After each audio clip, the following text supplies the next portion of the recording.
Hello hi friends, ಇವತ್ತು sweet ಕಾರ್ನಿಂದ fried corn ಯಾವ ರೀತಿ ಮಾಡೋದಂತ ನೋಡೋಣ. ಕ್ರಿಸ್ಪಿಯಾಗಿ ತುಂಬ ಚೆನ್ನಾಗಿರುತ್ತೆ. ಬನ್ನಿ ಯಾವ ರೀತಿ ಮಾಡೋದಂತ ನೋಡೋಣ. ಅದಕ್ಕಿಂತ ಮುಂಚೆ ನಮ್ಮ ಚಾನಲ್ನ ಸಬ್ಸ್ಕ್ರೈಬ್ ಮಾಡ್ಕೊಂಡಿಲ್ಲ ಅಂದರೆ ಪ್ಲೀಸ್ ಸಬ್ಸ್ಕ್ರೈಬ್ ಮಾಡ್ಕೊಂಡು ವಿಡಿಯೋ ನೋಡಿ. ಇಲ್ಲಿ ಎಲ್ಲ ಥರದ ಮುಸ್ಕಿನ ಜೋಳ ಸಿಗುತ್ತಲ್ವ, ಮಾಮೂಲಿ ಇದಲ್ವ, ಇದರಲ್ಲಿ ಬಳಸಬೇಕಾಗಿರೋದು ನಾವು. ಅಂಗಡೀಲಿ ಸಿಗುತ್ತಲ್ಲ ಸಪ್ರೇಟಾಗಿ ಸ್ವೀಟ್ ಕಾರ್ನ್ ಅಂತಲೇ ಸಿಗುತ್ತೆ, ಅದರಿಂದ ಮಾತ್ರ ಮಾಡಬೇಕು. ನಾವು ಡೈಲಿ ಸಿಗುತ್ತಲ್ವ ಬೇರೆ ಕಡೆ, ಆ ಥರ ತೊಗೊಂಬಂದ್ಬಿಟ್ರೆ ಸಿಟಿಯೋ ಚಾನ್ಸಸ್ ಇರುತ್ತೆ. ಆದಷ್ಟು ಸ್ವೀಟ್ ಕಾರ್ನೇ ತೊಗೊಂಡು ಈ ಥರ ಟ್ರೈ ಮಾಡಿ ಒಂದು ಸತಿ.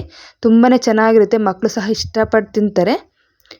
ಇಲ್ಲಿ ನಾನು ಒಂದು 2 ಸ್ವೀಟ್ ಕಾರ್ನ ತೊಗೊಂಡಿದ್ದೀನಿ, 2 ಫುಲ್ ಸ್ವೀಟ್ ಕಾರ್ನ. ಅದರಲ್ಲಿ ಒಂದು ಲೈನ್ ಫುಲ್ ಬಿಡಿಸ್ಬಿಟ್ಟು ಇನ್ನೊಂದು ಸತಿ ಈ ಥರ ಈಸಿಯಾಗೇ ಬಂದುಬಿಡುತ್ತೆ. ಫಸ್ಟ್ ಒಂದು ಲೈನು ನೀಟಾಗಿ ಸಣ್ಣದಾಗಿ ಬಿಡಿಸ್ಕೊಂಡ್ಬಿಟ್ರೆ ಸಾಕು. ನೀಟಾಗಿ ಈ ಥರ ಬಿಡಿಸ್ಕೊಂಡ್ಬಿಡ್ಬೋದು.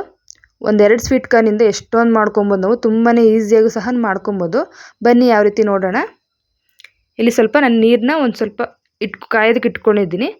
ಅದಕ್ಕೆ ಸ್ವಲ್ಪ ಕಾಯೋಕ್ಕೆ ಮುಂಚೆನೇ ಅರಿಶಿನ ಪುಡಿ ಮತ್ತು ಉಪ್ಪನ್ನು ಹಾಕ್ಕೊಂಡು ಈ ಸ್ವೀಟ್ ಕಾರ್ನೆಲ್ಲ ಬಿಡಿಸಿಟ್ಕೊಂಡಿರ್ತೀವಲ್ಲ ಅದನ್ನು ಅದರಲ್ಲಿ ಹಾಕಿ ಒಂದು 50% ಆದರೂ ನಾವು ಬಾಯ್ಲ್ ಮಾಡ್ಕೊಬೇಕು. ಸ್ವೀಟ್ ಕಾರ್ನ್ ಮಾಡೋದ್ರಿಂದ ಫ್ರೈ ಮಾಡಬೇಕಲ್ಲ ಎಣ್ಣೆಲಿ, ಅದರಲ್ಲಿ ಒಂಚೂರು ಅರ್ಧ ಫ್ರೈ ಆದರೆ ಕ್ರಿಸ್ಪಿಯಾಗಿ ಚೆನ್ನಾಗಿರುತ್ತೆ. ಒಂದು 50% ನಾವಲ್ಲಿ ನೀಟಾಗಿ ಕುಕ್ ಮಾಡ್ಕೊಂಡಿದ್ದೀನಿ ಎಲ್ಲನೂ.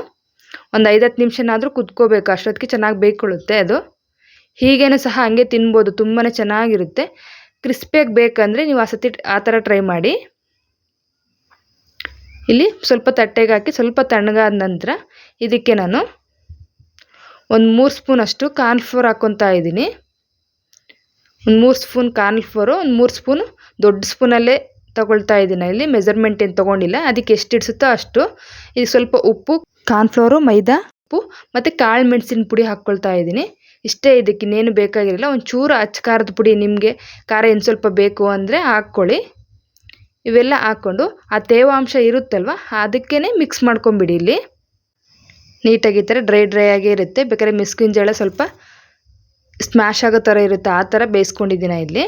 ಇಲ್ಲಿ ಚೆನ್ನಾಗಿ ಎಣ್ಣೆ ಕಾದ ನಂತರ ಇಲ್ಲಿ ಒಂದು ಕಾರ್ನ್ ಹಾಕಿ ನೋಡಿ, ಚೆನ್ನಾಗಿದ್ದರೆ ಈ ಥರ ಹಾಕ್ಕೊಳ್ಳಿ.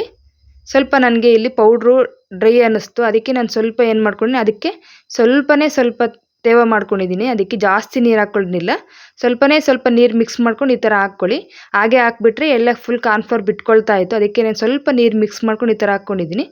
ನೋಡಿ, ಈ ಥರ ಈಗ ಹಾಕ್ಕೊಳ್ತಾ ಇದ್ದರೆ ಬಿಡಿಯಾಗಿ ಬರುತ್ತೆ. ಈಗ ಚೆನ್ನಾಗಿ ಕುಕ್ ಆಗ್ತಾ ಇದೆ. ಈಗ ಸ್ವಲ್ಪ ತೇವ ಮಾಡ್ಕೊಳ್ಳಿ, ಯಾಕಂದರೆ ಪೌಡ್ರ್ ಡ್ರೈ ಆಗಿರುತ್ತಲ್ವ ನಮಗೆ. ಈ ಥರ ಹಾಕ್ಕೊಂಡ್ರೆ ನೀಟಾಗಿ ಚೆನ್ನಾಗಿ ಕುಕ್ ಆಗುತ್ತೆ ಸಹ. ನೋಡಿ, ಈಗೆಲ್ಲ ಬಿಡ್ತಾ ಇಲ್ಲ, ಈಗ ನೀಟಾಗೆಲ್ಲ ಬೈಂಡಿಂಗ್ ಆಗಿದೆ ನಮಗೆಲ್ಲ ಕಾರ್ನೆಲ್ಲ. ಅದು ಈಗ ನೀಟಾಗಿ ಒಂದು ಟ್ರೇಗೆ ಎತ್ತಿಟ್ಕೊಂಡ್ರೆ ಫುಲ್ ಬಬಲ್ಸ್ ಎಲ್ಲ ಕಡಿಮೆ ಆಯ್ತಲ್ವ. ಈಗ ಫ್ರೆಂಡ್ಸ್, ನಿಮ್ಗೆ ಈ ವಿಡಿಯೋ ಇಷ್ಟ ಆಗಿದ್ದರೆ ಒಂದು ಲೈಕ್ ಮಾಡಿ, ಆದಷ್ಟು ನಮ್ಮ ಚಾನಲ್ನ ಸಬ್ಸ್ಕ್ರೈಬ್ ಮಾಡ್ಕೊಂಡು ವಿಡಿಯೋ ನೋಡಿ. ಈಗೆಲ್ಲ ಒಂದು ಜಾಲರಿ ಎಣ್ಣೆ ಸೋಸೋದು ಇರುತ್ತಲ್ವ, ಆ ಥರ ಇಲ್ಲ ಟಿಶ್ಯೂ ಪೇಪರ್ ಮೇಲೆ ಅದರಲ್ಲಾದ್ರೂ ಹಾಕ್ಕೋಬೋದು. ಈ ಥರ ಎಲ್ಲ ತೆಕ್ಕೊಳ್ತಾ ಇದ್ದೀನಿ. ಈಗ ಒಂದು ಪ್ಲೇಟ್ ತೊಗೊಂಡ್ಬಿಟ್ಟು ಇದಕ್ಕೇ ಸ್ವಲ್ಪ ಉಪ್ಪು, ಖಾರದ ಪುಡಿ ಮತ್ತು ಮೆಣಸು 3 ಮಿಕ್ಸ್ ಮಾಡಿಕೊಂಡು ನಾವು ಇವಾಗ ಮಾಡಿಟ್ಕೊಂಡಿರೋ ಅಂತಹ ಫ್ರೈಡ್ ಕಾರ್ನ್ ಏನಿರುತ್ತಲ್ವ ಅದನ್ನೆಲ್ಲ ಹಾಕ್ಕೊಂಡು ಚೆನ್ನಾಗಿ ಮಿಕ್ಸ್ ಮಾಡ್ಕೊಂಡ್ಬಿಟ್ರೆ ಫ್ರೈಡ್ ಕಾರ್ನ್ ರೆಡಿ ಆಗಿರುತ್ತೆ.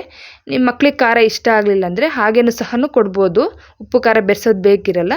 ಈ ಥರ ಬೆರೆಸೋದ್ರಿಂದ ಟೇಸ್ಟ್ ಚೆನ್ನಾಗಿರುತ್ತೆ, ಉಪ್ಪು ಇನ್ನು ಸ್ವಲ್ಪ ಹಿಡಿಯುತ್ತಲ್ಲ ಮೇಲೆ. ಓಕೆ ಫ್ರೆಂಡ್ಸ್, ನಿಮಗೆ ವಿಡಿಯೋ ಇಷ್ಟ ಆಗಿದ್ದರೆ ಒಂದು ಲೈಕ್ ಮಾಡಿ. ಓಕೆ ಫ್ರೆಂಡ್ಸ್, ಬಾಯ್.